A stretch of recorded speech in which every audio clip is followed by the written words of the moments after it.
नमस्कार, पोलीस वार्तामध्ये आपले सहर्ष स्वागत। सत्यशोधकांचा मोर्चा पुढे मुंबईकडे असाच रवाना होणार। नागपूर येथे मंत्र्यांच्या बरोबरीची चर्चा निराशाजनक। सत्यशोधक कष्टकरी सभा आणि सत्यशोधक शेतकरी सभा यांच्या वतीने नंदुरबार ते मुंबई पायी बिडार मोर्चा निघाला आहे। ही बातमी आधीही पोलीस वार्ताला प्रसिद्ध करण्यात आली होती। त्याचा आज 8वा दिवस आहे। बिराड मोर्चा धुळ्यात पोहोचल्यावर धुळ्याला अतिरिक्त जिल्हाधिकारी, जिल्हा पोलीस प्रमुख, प्रांत तसेच वन खात्याचे अधिकारी, बँकेचे अधिकारी यांच्याबरोबर प्रदीर्घ चर्चा झाली।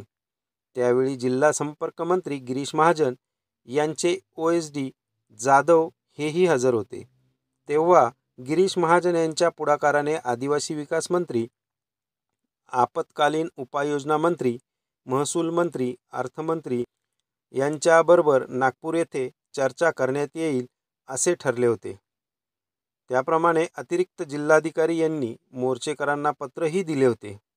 मोर्चेकरांच्या वतीने करणसिंग कोकणी, किशोर ढमाले, सुभाष काकुस्ते, रणजित गावित, RT गावित, दिलीप गावित, यशवंत माळवे, शीतल गावित या 8 जणांचे शिष्टमंडळ नागपूरला रवाना झाले।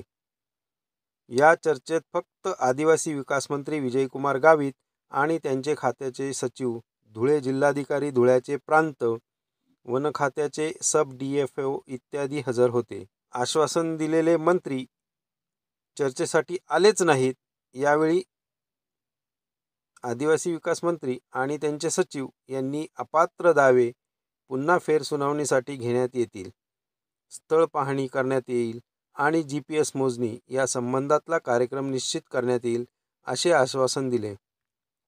मात्र दुष्काळ निधी, वन खात्याचा अत्याचार, कांद्याचे निर्यात शुल्क रद्द करणे इत्यादी मागण्यांच्या संबंधात संबंधित मंत्र्यांबरोबर चर्चा करायला पाहिजे असे सांगण्यात आले। त्यावेळी झालेल्या चर्चेचे इतिवृत्त द्या, ही मागणी केली असता ते तयार करून देतो म्हणून सांगितले, परंतु दुसऱ्या दिवशीही सदरचे इतिवृत्त मिळालेले नाही आणि त्याचमुळे मोर्चा पुढेही असाच चालू राहील असे मोर्चेकरांचे प्रतिनिधी विक्रम गावित व मनसाराम पवार यांनी पत्रक काढले आहे। नोटिसा बजावत आहेत आणि त्या अंतिम नोटिसा बजावून आमच्याकडून जमीन हिसकवून कंपनीवाल्यांना आणि काही झाडे झुडपे लावण्यासाठी ते आम्हाला त्या जमिनीतून हिसकवत आहेत। यासाठी आम्ही वारंवार मोर्चे काढले, वारंवार पायी मोर्चासुद्धा काढला, सत्याग्रह केला, जेलमध्ये गेलो। फक्त आश्वासने देतात, लेखी देतात आणि ते जे स्वतः लेखी देतात ते सुद्धा अंमलबजावणी करत नाही।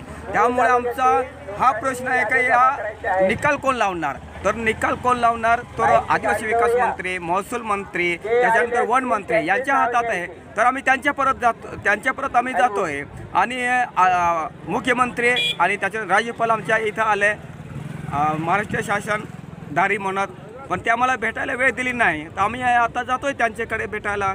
आमच्याकडे वेळ आहे, त्यांच्याकडे वेळ नाही। आम्ही पोलीस वार्तासाठी प्रतिनिधी विनायक हरळ, धुळे जिल्हा।